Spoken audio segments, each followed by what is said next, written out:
27 years ago, I made the decision to quit my well-paying job as a marketing director at an ad agency to become a full-time photographer. That ended up being the best decision of my life. Today, I'm founder of Photography Business Institute, where I help established portrait photographers build profitable businesses without sacrificing family time. So if you're thinking about turning your part-time photography hustle into a full-time gig, or maybe you're already full-time but you're struggling, these 7 things could change everything for your business. By the end, you'll know the secret that lets some photographers make $3,000 in 30 minutes, while others work all weekend for $300. Number 1, ditch the digitals. This first one is sometimes polarizing, but I'm gonna say it anyway. Selling high-res digital files in your portrait business doesn't work if you want both profit and the ability to put your family first. One caveat here. I'm not talking about wedding photography or commercial business portraits, things like that, because you're likely going to need digital files there. I'm specifically talking about portrait photography. When you sell digital files, you're stuck in a high volume, low profit model that's completely commoditized. Anyone with a decent camera can deliver nice digital files. So you're constantly competing on price and working longer hours for a fraction of what you should make. It's not serving you, and it doesn't serve your clients either. Listen, if you think, well, they'll print them themselves, you're assuming they know how to find a pro lab, they know how to color correct and manage exposure.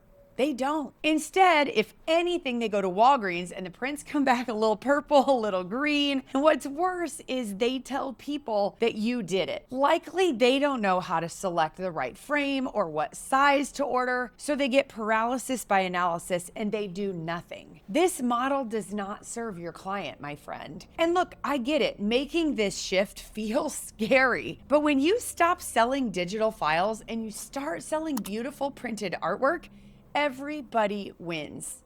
Your clients get the memories on their walls where they can enjoy them every single day, and you build a profitable family-first business that doesn't run you into the ground. Number 2, know your numbers. Look, if you're making big decisions for your business without knowing your numbers, you're basically guessing, and guessing is risky. Do you want to hire someone? Do you want to get a studio? You need to know your numbers first.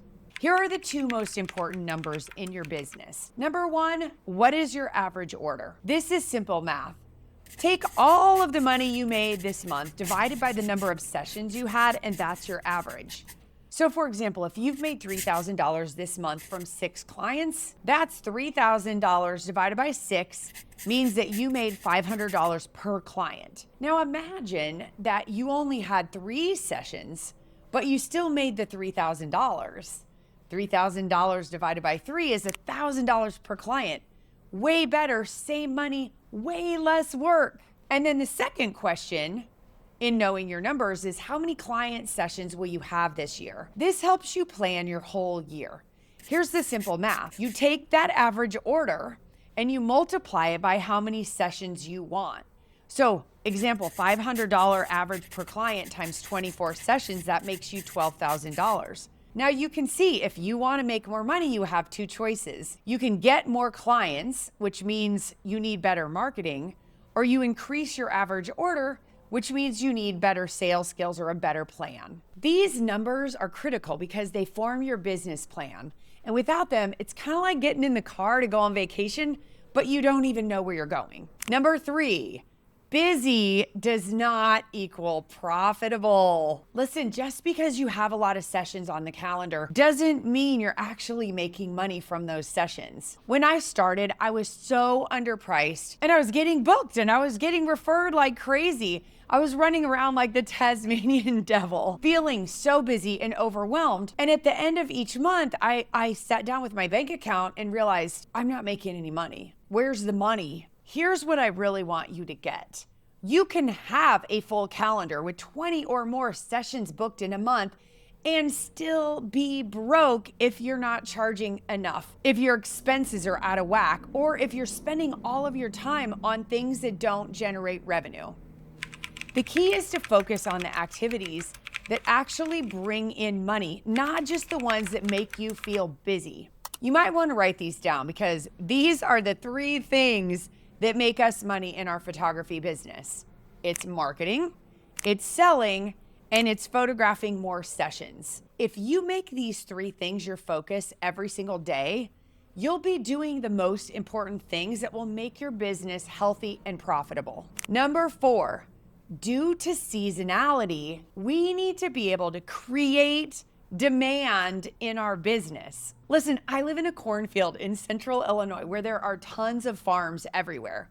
And when it hasn't rained in a while, the farmers can't make it rain. All they can do is hope and pray. But what's great for us photographers is that when we're having a drought of clients, we absolutely have the ability to make it rain. Here's what's important to understand. There are seasons for all of us where there's built-in demand. That's like Christmas gift giving season or holidays like Mother's Day or Father's Day. And then there are seasons where you have to go and create the demand. I think this is the reason so many of my students are having so much success is that they're learning how to manufacture reasons for people to schedule sessions during slower times. Let me give you an example. January through March in the US can be slower for many photography businesses because it's winter and it's cold and people just aren't doing as many things. So to help my students create demand during this slower time of year, we created an event for them called Pooch Playoffs. This is where everyone uses this professionally designed campaign that we created for them to promote pet photography. So they partner with other businesses to raise money for charity, which is so cool. And a lot of them get featured in the press for their donations. But how it works is the pets all compete in a national bracket that follows along with the NCAA March Madness. So it creates excitement on social media and it allows them to build mutually beneficial co-marketing partnerships that generate new clients. Most photographers devalue themselves by offering mini sessions, and some even offer them to their own clients. That isn't this. This is a way to generate totally new, right fit clients. Hosanna Hale is a student of mine who openly shares that she had a really tough childhood and she wasn't allowed to learn to read until she was 15. And I think because of that, she extra values education. So now she's in her mid-20s. And when she joined my program, she immediately jumped into Pooch Playoffs because everything was right there for her to just follow the path. And I want you to check out the results. $13,043 sale. Kim Wolf was a stay-at-home mama with no child care, taking care of 2 small toddlers and running her photography business. And in that one event, she made over $13,000 between her clients. And she donated $2,000 to charity with this one marketing activity. Listen, that's serious money during the slow season. Just know that you don't have to sit and wait for people to find you. You too can create demand whenever you want. Number 5, show big to sell big. Listen, if you want your clients begging for wall portraits, especially if you've only offered digital files in the past, you have to have a large sample of printed artwork. Because if you don't show big, they can't even imagine how great it will look in their home. Check out this giant piece of artwork of my kiddos hanging behind me on the wall. My clients couldn't even fathom ordering big until I started showing it, and now it's the norm. Listen, when you show your clients the large physical sample of your work, it shows them scale.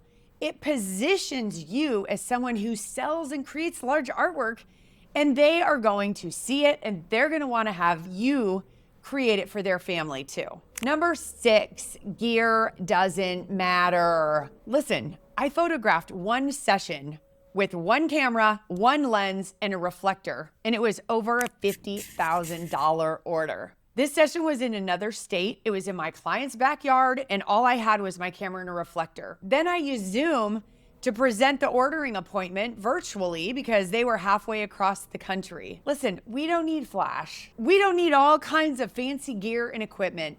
We don't even need a studio. And by the way, I do have a studio, but it's mostly one giant window so I can use natural light.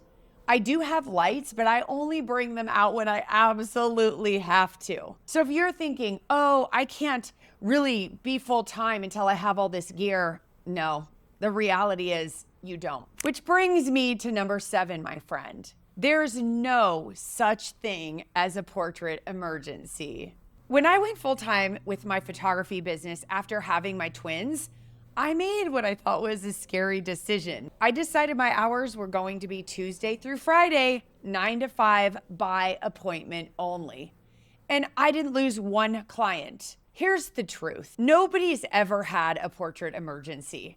No one's ever called me at midnight saying, Sarah, we need family photos right now. We're not an emergency room. We don't need to answer Friday night because nobody's going to die. You educate your clients on when they can reach you. Then you do what you say during those hours. As long as you over-deliver on your promises and you communicate clearly, clients will happily work within your schedule. I actually think this creates more value because you're not overexposed and so easily accessible. Clients will respect a family-first business and are willing to pay more for someone who has clear boundaries. The reason that we started our business, I believe, was for freedom and flexibility as well as profit. I was so grateful to be able to put my family first that I never turned back. Let me quickly recap these 7 things I wish I had known before going full time. Number 1, ditch the digital files. It caps your income and it doesn't serve clients. Number 2, know your numbers so you can make data-informed decisions. Not emotional decisions, or worse, playing the guessing game. Number 3, busy does not equal profitable. Focus on money-making activities so you can work fewer hours and make more money. Number 4, due to seasonality, we need to be able to create demand in our business. This lets you have consistent income and profit year-round instead of feast or famine. Number 5, show big to sell big, baby. You gotta have samples of large printed artwork to get those $1,000 plus orders. Number 6, gear doesn't matter. You really can make great income with 1 camera and 1 reflector. And number 7, there's no such thing as a portrait emergency. Set your boundaries to help you serve your clients and yourself.